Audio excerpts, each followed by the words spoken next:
मराठा आरक्षण क्या कोर्ट में टिकेगा? संदेह है तो शिंदे सरकार ने क्यों किया ऐसा? महाराष्ट्र में शिक्षा और सरकारी नौकरियों में मराठा समुदाय को एक अलग श्रेणी में 10% आरक्षण देने वाला बिल पास हो गया है। विपक्ष ने समर्थन तो किया, लेकिन चुनाव से ठीक पहले सरकार की मंशा पर सवाल भी खड़े कर रहा है। दरअसल यह 6 साल के भीतर समुदाय को आरक्षण देने का दूसरा प्रयास है। विपक्षी नेताओं ने कहा कि कानूनी समीक्षा में इस बिल के सफल होने पर उन्हें संदेह है। सवाल यह है कि अगर ऐसा है तो चुनाव से ठीक पहले सरकार ने यह दाव क्यों चला? गौर करने वाली बात यह है कि भूख हड़ताल पर बैठे आंदोलनकारी मनोज जरांगे भी इस बिल से खुश नहीं है। ऐसे में यह समझना दिलचस्प है कि वो कौन सा तर्क है जिस पर शिंदे सरकार कॉन्फिडेंट दिख रहे हैं। जरांगे मराठा समुदाय के लिए ओबीसी श्रेणी के तहत आरक्षण की मांग पर अड़े हैं। महाराष्ट्र की कुल आबादी में मराठों की हिस्सेदारी 28% है। बिल में कहा गया है कि बड़ी संख्या में जातियां और समूह पहले से ही आरक्षित श्रेणी में हैं। इस तरह कुल मिलाकर करीब 52% आरक्षण मिल रहा है।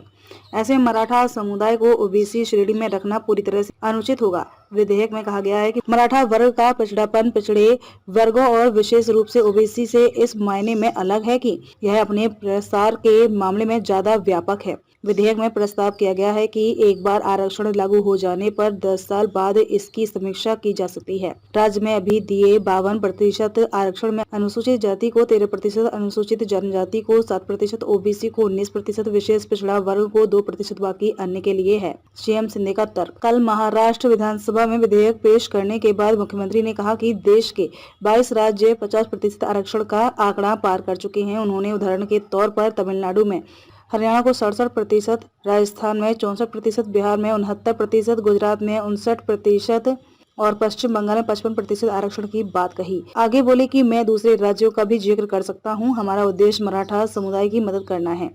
एनसीपी, अजीत गुट और भाजपा के साथ मिलकर सरकार चला रहे शिंदे ने कहा कि हम राज्य में ओबीसी के मौजूदा कोटे को छुए बगैर मराठा समुदाय को आरक्षण देना चाहते हैं। मराठा आरक्षण का लाभ पाने के लिए 40 साल से संघर्ष कर रहे हैं। डेटा समझेगा कोर्ट।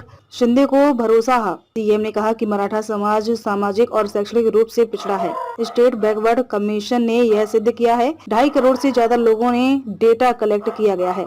यह कोटा निश्चित रूप से कोर्ट में टिकेगा, क्योंकि सुप्रीम कोर्ट ने जो खामियां निकाली थीं उसे ध्यान में रखकर यह डिटेल सर्वे किया गया है। इसलिए कोर्ट भी सहानुभूति पूर्वक विचार करेगा, क्योंकि मराठा समुदाय के कई लोग आत्महत्या कर रहे हैं। यह एक अपवाद वाली स्थिति है। ऐसे समय में सरकार ने यह उचित निर्णय लिया है। उधर अनिश्चितकालीन भूख हड़ताल पर बैठे कार्यकर्ता जरांगे बिल पारित होने से नाखुश हैं। उन्होंने कहा कि इससे कोई फर्क नहीं पड़ता कि महाराष्ट्र सरकार 10% या 20% आरक्षण देती है। आरक्षण ओबीसी श्रेणी के तहत होना चाहिए, अलग नहीं होना चाहिए। उन्होंने भी आशंका जताई कि ओबीसी श्रेणी के बाहर अलग आरक्षण कानूनी चुनौतियों का सामना कर सकता है, क्योंकि इससे आरक्षण की सीमा 50% से अधिक हो जाएगी। एनसीपी के संस्थापक शरद पवार ने कहा कि मराठा आरक्षण बिल का यह मसौदा पहले वाले कानून की तरह ही है, जो सुप्रीम कोर्ट की समीक्षा में टिक नहीं सका था। कांग्रेस और उद्धव ठाकरे गुट के शिवसेना नेताओं ने इसे दिखावा और चुनाव को ध्यान में रखकर उठाया गया कदम बताया है। राज्य विधानसभा में विपक्ष के नेता विजय वड़ेट्टीवार ने कहा कि मराठा आरक्षण पर कानून पहले भी पारित किया गया था, लेकिन उसे एससी ने खारिज कर दिया। चुनाव से पहले सुविधाजनक रूप से यह बिल पारित कराया गया है। उन्होंने आरोप लगाया कि यह चुनाव जीतने के लिए एक दिखावा है। ऐसे में सवाल उठ रहे हैं कि क्या सरकार ने सिर्फ प्रोटेस्ट रोकने के लिए बिल पारित कराया है? यह विधेयक विधानसभा के बाद विधान परिषद में भी सर्वसम्मति से पारित हो गया है। अब इसे राज्यपाल रमेश बैस के पास मंजूरी के लिए भेजा जाएगा।